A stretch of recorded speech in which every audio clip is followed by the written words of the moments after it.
So some major changes happening on Turo, and in this video we're going to break down the new change that they made over to instant booking, where every listing has to be instant book, what that means for hosts. And what really sparked this video was that there was a comment I received from one of my subscribers saying, well, does this essentially mean that Turo is trying to edge out hosts who want to do this part-time or just as a side hustle, or maybe just on the weekends, part-time revenue from your vehicle, which was the whole point of the platform.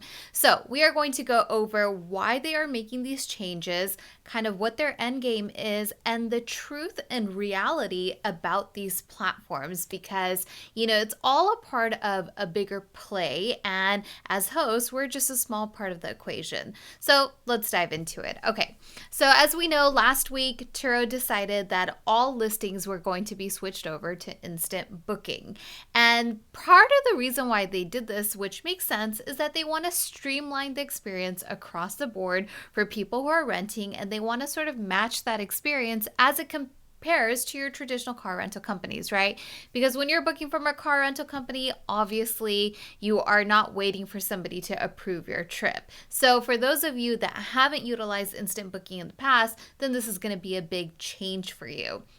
Now, we can definitely understand that, okay, they want to match the experience of traditional car rental companies because that is, in fact, who they are competing with. But another really cool thing that they're doing is that they are partnering up with bigger booking sites like kayak.com. And so after I had read through their email, I hadn't actually really looked into this. I want to actually share with you guys what it looks like. I went to Kayak, and as you guys can see on my screen here, they are now popping up as an ad. So initially when they had mentioned this, I thought it meant that you can actually see Turo listings on Kayak, and maybe in the future it will mean that. But as of right now, they are showing up as an ad. Now, my hunch is that in the future you will be able to see individual listings on Kayak, but part of the reason why they had to switch everyone to instant booking is so that your cars could show up on booking sites like kayak.com, right? But what's interesting is if you go on the top search bar of Kayak, now I'm a little bit new to this as well, you have the option for rental agencies, right? And obviously Turo doesn't pop up here because they are not a car rental agency. They are just a car sharing platform. But Kayak also has a toggle for car sharing. And I don't see Turo pop up here either. So let's see. Okay, so this is done by make and model. I don't know why I was thinking brand. So now I'm curious to see actually if the Turo listings pop up, because if they do, that would be awesome. Look, we're in discovery together here, and sure enough, they do. Okay, so gotta eat my words from before. So not only are they advertising when it comes to just the traditional search results, but it looks like now on Kayak, you can actually toggle for having car sharing results, which I wonder how people will discover that, but I'm sure, they'll continue to hone in on that. And now you can actually literally see both Get Around and Turo listings pop up, which is very cool. So if you're a host and these are any of your cars, then obviously that's going to give you some additional exposure. So this is my first time seeing this. So let's just go through the process and see. Okay, so it seems to be just a redirect over to Turo. And okay, very cool. So it shows like the actual listing that you're looking at on Kayak, but then also some additional searches and options for you. So that is a really interesting sort of segue with your cars showing up on Kayak. So I'm super, for the platform as a whole, I think that's awesome, right? As for the business, it's great to have that additional exposure. This should be great for hosts in theory because it is going to drive more traffic to your listings, especially as this pops up for, a broader group of people who are traveling. It's going to expose them to the platform, and then it's going to take over, more traffic to your listings. So pretty cool. Again, my first time seeing this. So this is actually one of the primary reasons why Turo switched everyone over to instant bookings, right? Is so that you can have a feature like this, which is obviously super cool. Now, second to that, I think another thing that they are really trying to do is to promote a consistent experience. Yes, there is one level of it, which is, having bookings that sort of match the experience of your traditional car rental companies. But the other thing is, responding to kind of that comment that was left on my last video is, are they edging out people who kind of just want to do this part-time or just as a side hustle, or maybe just, on the weekends where they're not using their car? And while that may not be their intention explicitly, like, hey, we want to get rid of these hosts, essentially by doing instant booking, you are really edging out or making it much harder for people who don't have their cars readily available to rent them out when they are available. So for example, let's say we've all been switched over to instant booking. I've been on instant booking ever since I joined the platform 8 years ago. But let's say, okay, you know what? Because you work a full-time job, you can't be available right off the bat to rent your car out, if somebody wants to book it, within an hour.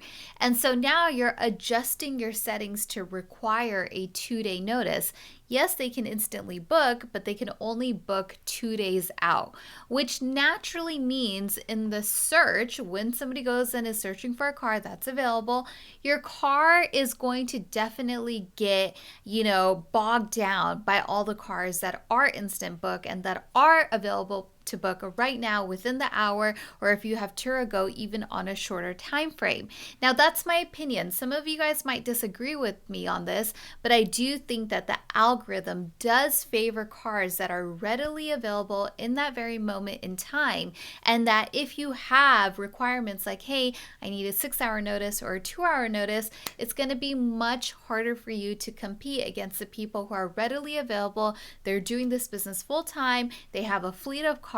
It's a completely different business model for different type of hosting.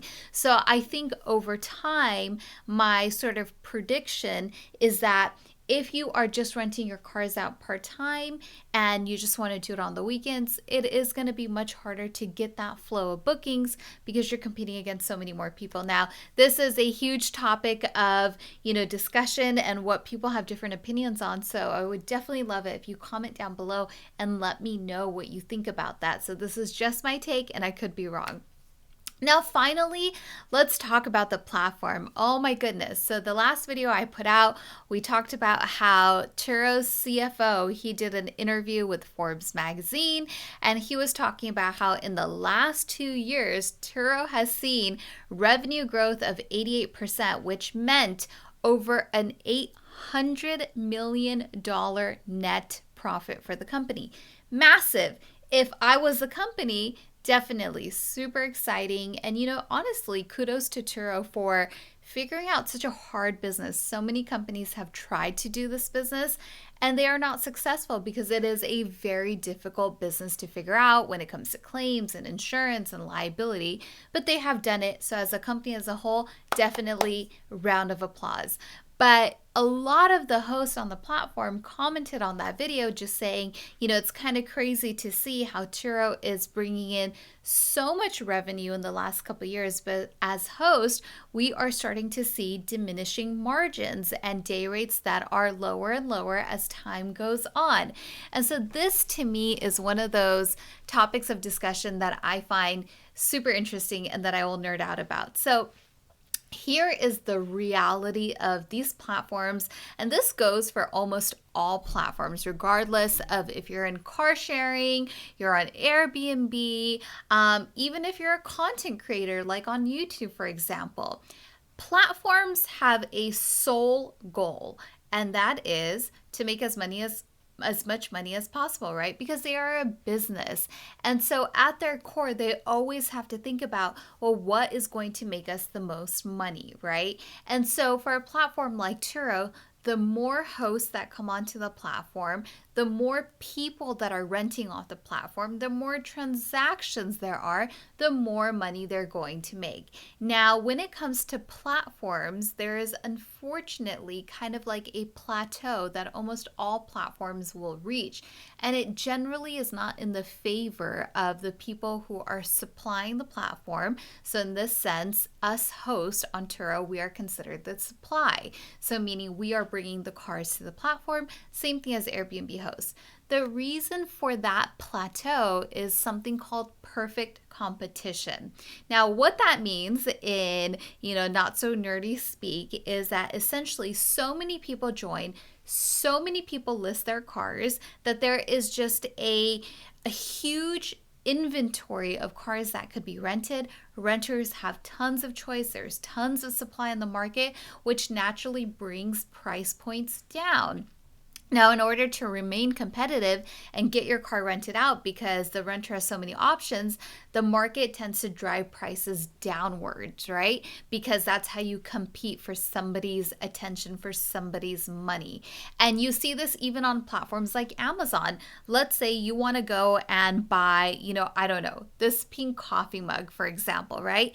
There are hundreds of sellers now selling this pink coffee mug. So how do you choose which coffee mug you want to get? Maybe you're going to look at things like, okay, is it on Amazon Prime? Can I get it in 2-day delivery, right? Because you want that instant gratification. You want it quickly. So that creates value in the listing. Then there are at least 100 sellers that are offering that same pink mug for 2-day free shipping through Prime. So then you're like, okay, well, I have so many choices for Prime shipping.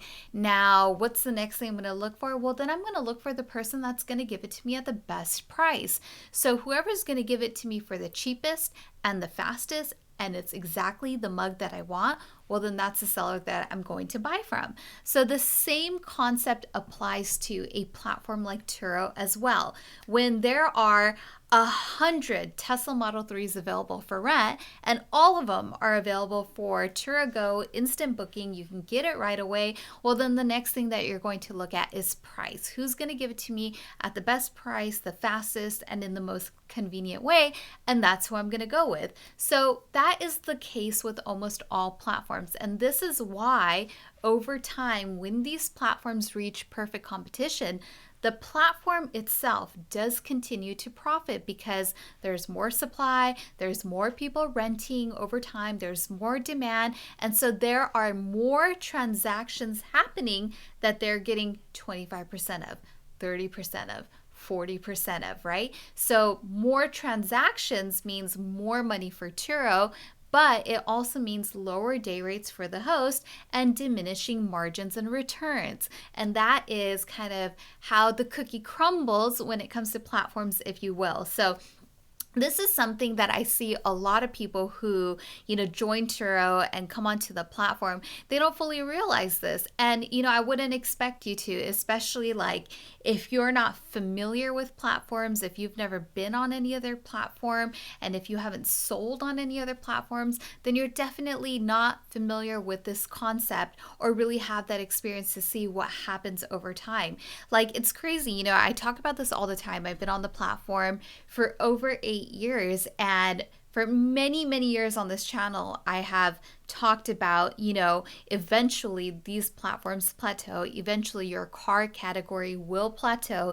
Eventually those day rates will come down, which means diminishing returns. Now, it can certainly be the case where it's plateaued now, but then there is a huge jump in demand and then not enough supply, creating another spike in day rates and the platform performing really well on the part of the host, right? So those things can happen.